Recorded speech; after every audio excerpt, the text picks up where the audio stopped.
Salve, salve galera, saudações, sejam bem-vindos ao canal do Comum da Silva, espero que todo mundo esteja bem aí, com saúde acima de tudo. Muito bem, o tema sobre o qual eu vou começar a falar hoje é um tema que sempre me trouxe muito fascínio, sempre me despertou muita curiosidade e eu tenho um interesse gigante por esse tema desde que eu me conheço por gente, seja lá por qual motivo for. E esse tema é a ufologia, né? A ufologia é muito vasta, tem muitas ramificações dentro dela, então é impossível você falar sobre ufologia num único vídeo. Então serão necessários vários vídeos aí, esse vai ser um tema muito recorrente dentro dos futuros vídeos, porque ele vai ter ligação direta com várias outras coisas sobre as quais eu vou tratar. Então, hoje eu quero meramente dar uma pincelada, falar um pouco sobre a ufologia, a maneira como eu enxergo a ufologia, né? E para ajudar as pessoas a entender um pouco mais o que é a ufologia, porque, a grande maioria das pessoas já ouviu falar, sabe o que é ufologia pelo próprio termo, né? Que ufologia, você tem lá o termo UFO, que vem do inglês, que significa Unidentified Flying Object, que se você traduzir isso para o português, você vai ter o objeto voador não identificado. E o logia, né, vem do grego, que significa estudar, né, estudar sobre os UFOs, os OVNIs. Mas as pessoas param por aí, não tem muita noção do que realmente a ufologia representa e, acima de tudo, como que ela pode, ao final das contas, ter uma relação direta com a nossa vida, com a nossa civilização, né? Como que isso tem relação direta com o nosso planeta, sobre a nossa sociedade, sobre a nossa civilização, né? Então, basicamente agora eu vou simplesmente, né, falar sobre o meu modo de estudar a ufologia, algo que eu já faço há muitos anos, que inclusive escrevi um livro a esse tema, né? Então você pode ter um entendimento de maneira racional e lógica da ufologia, né, que é uma vertente mais científica, e você tem também um entendimento emocional, intuitivo da ufologia, né? Alguma coisa que você acredita, você sente, você percebe no ar que é verdade. As coisas que a ufologia trata podem muito bem ser verdade. Curioso, né, que eu mesmo passei por isso várias vezes.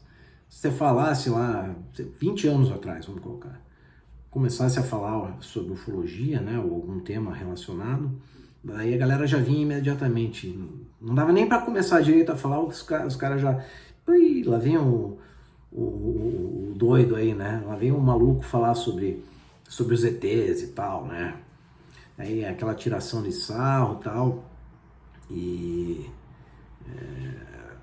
curioso que como as coisas mudam, né? Como o mundo dá voltas. Hoje em dia as pessoas perguntam, querem saber mais sobre ufologia, porque estão percebendo que realmente tem alguma coisa no ar aí, não tem?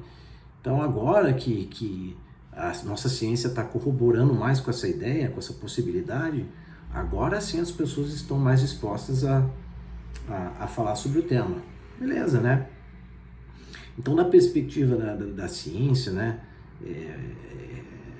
há pouco tempo atrás, a gente mal e mal sabia que existiam outros planetas além do nosso circundando o Sol, né?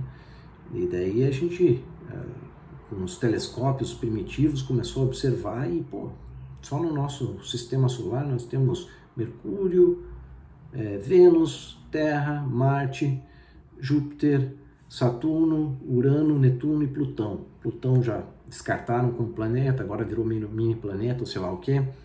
Mas aí, 8, 9 objetos, corpos circulando o Sol, né?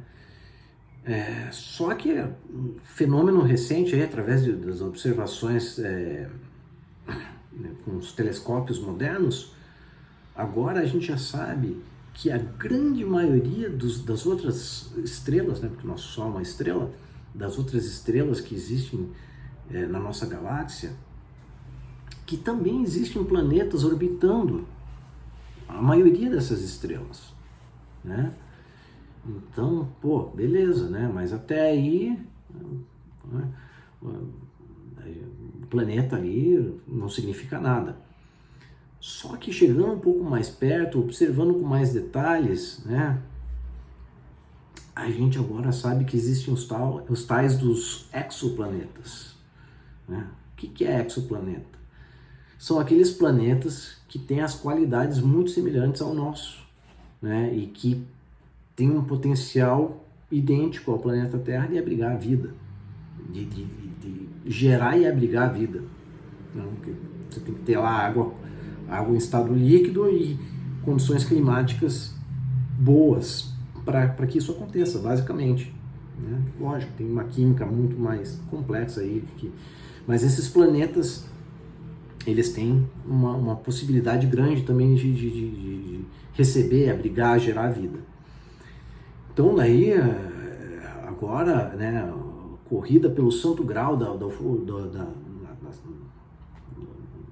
estudo do espaço agora é descobrir vida fora da Terra, né? E já tem lá os robozinhos dando aquela arranhadinha lá em Marte, né, na superfície de Marte, buscando já micróbios, bactérias que possam existir lá, que estejam, sejam seres vivos, né? Portanto, seres extraterrestres. Não interessa se é uma bactéria ou se é um ET reptiliano, que a gente fala aí no futuro sobre isso também. Então, mesmo se existir uma bactéria em Marte, né, que é uma vida, isso já abre uma porta gigantesca para que a vida realmente seja algo extremamente comum fora do universo afora. Porque se num planeta inóspito como Marte você encontra vida, imagine se aquela mesma semente apareceu num desses exoplanetas que eu mencionei. E, portanto, se houve uma evolução no nosso planeta que gerou a vida inteligente, por que não aconteceu o mesmo em um desses planetas, que são, até agora, a gente parece que tem catalogados até quase milhares, né?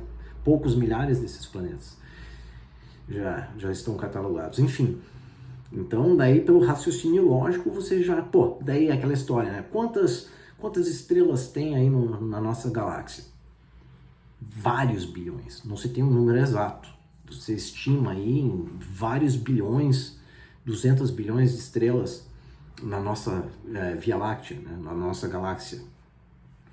E daí cada uma delas potencialmente tem um planeta ou uma lua, porque as luas que orbitam os planetas também podem gerar vida, não são só planetas, as luas. Então você multiplica isso tudo e você, logicamente, você acaba chegando a uma conclusão. Beleza, é muito provável que exista vida fora da Terra. A grande questão é, existe vida inteligente fora da Terra? Aí você também pode usar seu raciocínio lógico e falar, bom, o nosso planeta existe aí há 4 bilhões de anos, né? E a vida inteligente na Terra, né? O Homo sapiens, a versão mais moderna do homem aí, existe aí em torno de 200 mil anos, né? Então se você pegar e colocar assim, as primeiras galáxias surgiram 2, 3 bilhões de anos, talvez nem isso, depois do Big Bang. Portanto, essas galáxias matriarcas aí são alguns bilhões de anos mais velhas que a nossa própria galáxia. Então, colocando os pingos nos is, né, a lógica lá, um desses exoplanetas que surgiu numa dessas galáxias pode ter gerado vida muito tempo antes da nossa. E se isso aconteceu, bom, por que não não aconteceu a vida inteligente? E por que não foi desenvolvida uma tecnologia nesses outros planetas, é perfeitamente possível que isso possa ter acontecido. E então, se isso é fato, não é fato, se isso é uma possibilidade muito realista, né, para mim é fato, tá? Mas se isso na cabeça das pessoas é uma possibilidade muito realista, se a tecnologia surgiu num desses planetas há muito tempo atrás, então a tecnologia dos caras é muito mais avançada que a nossa. A gente não consegue nem entender como que a tecnologia dos caras funciona. Pô, tá, então por que a gente não tem prova definitiva aí de que existe vida fora da Terra inteligente, dos ETs aí? Cadê as provas? Isso é um tema que nós vamos falar em outro vídeo. Vamos falar sobre isso em outros vídeos, que essas teorias da conspiração, que é outro tema que todo mundo acha que quem pensa nessas coisas é tudo louco, né, tal. Enfim, então eu sou um louco, porque eu totalmente acredito em várias teorias das conspirações, sejam elas envolvidas com ETs ou não. E a gente vai falar muito sobre isso, tá? É um dos meus temas favoritos, inclusive. Então, se a gente aplicar um exercício de raciocínio lógico, como a gente acabou de fazer, de uma maneira bem simplista, a gente pode elaborar muito mais sobre isso, a gente consegue perfeitamente conceber que vida fora da Terra é comum e que a vida inteligente pode possivelmente também ser comum, né? Então, eu acho que para dar um panorama inicial sobre o que é a ufologia, acho que a gente pode parar por aqui e conversar sobre outros temas no futuro, que tem relação direta com isso que eu estou falando. E para acabar, eu só vou falar sobre a minha única experiência ufológica até hoje, que eu tive na minha vida, que foi quando eu tinha 9 anos de idade, né? Molequinho lá, tava brincando no parquinho do meu prédio, umas 3, 4 garotos, tal. Era de manhã, o céu tava lindo, tava azulzão, e de repente eu olhei para cima e quando eu vi assim, tinha um enxame, sei lá como eu vou chamar, um enxame, uma frota de disquinhos voadores voando muito alto mesmo, assim, eu não sei quantos eram, talvez uns 30, 40, é um monte. Então, meu prédio, tinha um outro prédio do lado que bloqueava a visão, a partir do eles estavam voando nessa direção, assim, então os prédios eram altos e a gente tinha um ângulo limitado para enxergar o céu daqui, né? Então, quando eles estavam voando para essa direção, nós corremos para frente do meu prédio, que era a direção onde eles estavam indo, né? E quando a gente olhou para cima, isso foi questão de 5, 10 segundos, nada. Sumiram. Fupt, né? Assim como acontece muito frequentemente com vários avistamentos aí que as pessoas têm. E à noite no jornal, um jornal local lá, foi noticiado que haviam sido detectados objetos voadores não identificados nos céus de Curitiba naquele dia, né? O SINDACTA, que é um braço da aeronáutica que faz o mapeamento lá através de radares no céu, que tem em Curitiba, que é de onde eu sou, né, de onde eu cresci, e foi noticiado isso. Então, mas não foi necessariamente isso que me despertou fascínio. Eu já tinha eu tenho um fascínio inato, né, sobre o tema, mas aquilo me criou um impacto muito grande.